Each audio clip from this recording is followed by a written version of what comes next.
What is going on, guys? It's your boy Matt Malloy, back with another video. So I did a video a while back titled Why You Hate the Low Bar Squat. It was well received. You guys really enjoyed it. Seemed to help a lot of people out. And then I never made a video like that ever again.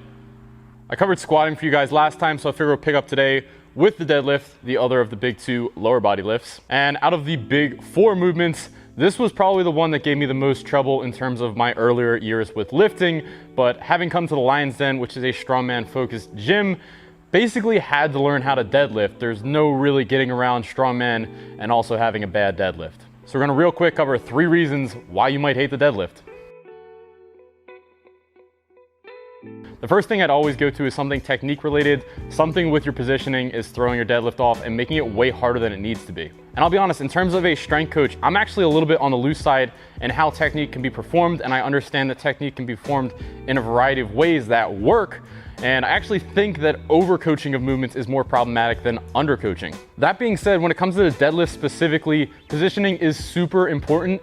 And if you're off by as little as an inch, it can make the movement feel drastically harder than it needs to for you. First thing you want to watch out for if you watch your film for deadlifts, if you notice that the bar starts to roll forward before you initiate a rep, or if you notice that the bar is not nice and up close next to your shins, the bar is too far out in front of you, and this is gonna make the deadlift way harder. We have to remember that the bar path for the deadlift is a straight line up and down over the middle of your foot. It should not be deviating from that straight line throughout the entirety of the movement. And if it's coming out in front of the middle of your foot, it's going to feel super hard. The fix for this is very simply videotaping your deadlifts, making sure that bar is leaving up in a straight line without you pushing those weights forward, and it's coming straight back down exactly where it started, and that's it. Second position you need to watch out for is a low hip position deadlift. So basically speaking, with that lower hip position, we're actually squatting the bar up instead of deadlifting the bar up. You will see this all the time with newer lifters because they are worried about injuring their back. So they'll get in that lower hip position.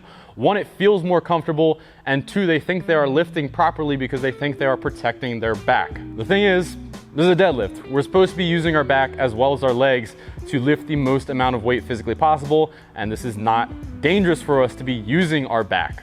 Finding the correct hip position is easy with the 5-step deadlift setup, and I'm not gonna steal Alan Thrall's content. You've probably already seen it from him, but I'm gonna leave the link in the description. Follow that setup and you will have the correct hip position every single time you go to deadlift, and just do it over and over and over until you don't even have to think about it. You'll know you have the correct hip position when you video yourself from the side and your hips don't shift in the beginning portion of your deadlift. For someone that's too low in the deadlift, their hips will start way down, and then as they begin the motion, their hips rise up before the deadlift bar even leaves the ground.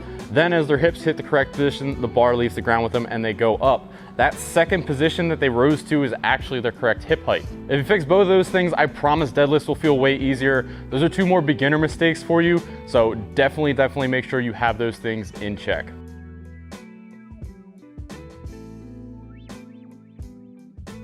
Reason number 2 you probably hate the deadlift is you aren't actually giving this movement your all. Now, I don't mean that every single time you go to deadlift, it should be a maximal effort lift, but here's the thing that's distinct with the deadlift.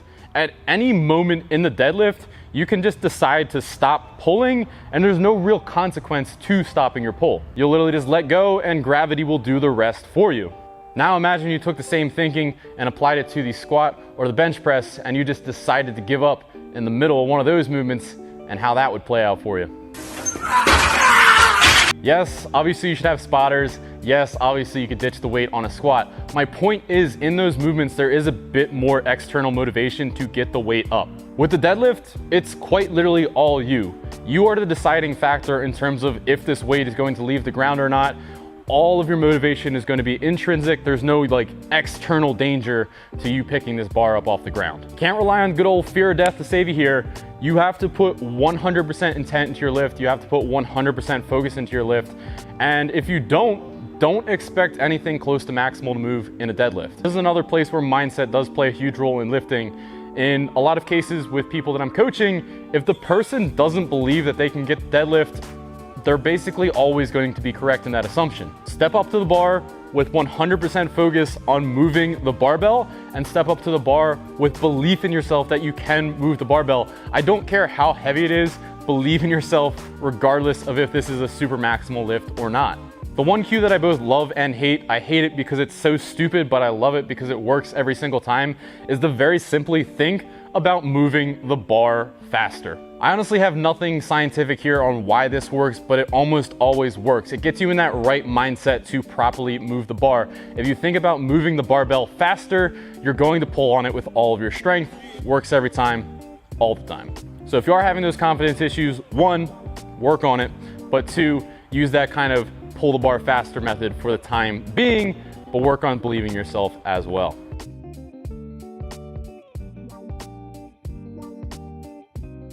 And then my final tip, and this one will be calling a few of you out, but a few of you will be safe.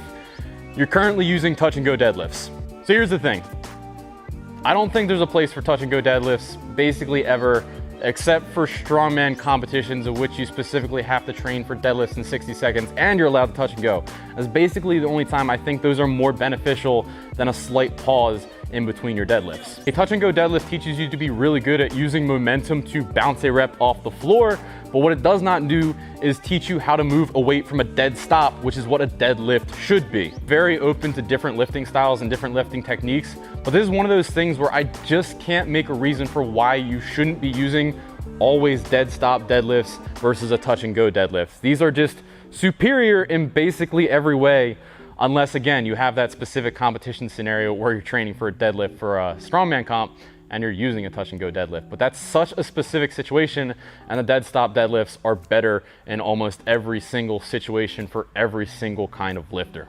If you find yourself using touch and go deadlifts, and then you also find that you have a hard time translating over your rep work into a 1 rep max, this is why.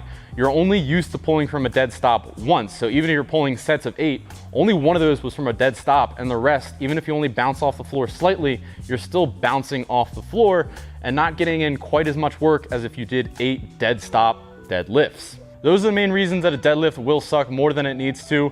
If you're still having trouble with your deadlift and you think that you do truly have all these things fixed, my next thing that I'd ask you, of course, is, well, what's your deadlift frequency? If you're currently deadlifting once a week, I'd say that's your next issue that needs to be addressed. Try dropping up to 2, maybe up to 3. We don't know. You have to play around with it. Some people are afraid to deadlift more than 1 time a week because they think it's going to injure themselves. You can train to do basically anything. So don't be afraid to add deadlift frequency into your life. It could definitely help your progress. If you add that into play from there, I'd say get comfy with being uncomfy. The ideal deadlift position is really, really tight. It's a lot of pressure. You have to get used to bracing really hard, pulling out your lats nice and tight, pulling out a brace nice and tight. So it is just a lot of pressure, and you got to get used to that. So each deadlift session you come in, get used to getting tighter and tighter with your positioning, and that'll also really help you out as well. That'll be it for this video, gang. If you have any more deadlift questions, leave it in the comment section below. Those 3 reasons are really, really big reasons that someone will struggle with a deadlift. I think if you get those fixed, then you will be well on your way to having a bigger deadlift, so long as you're consistently training it. Hope you guys all have a fantastic day, and I hope to see you all in future videos. Catch you all next time.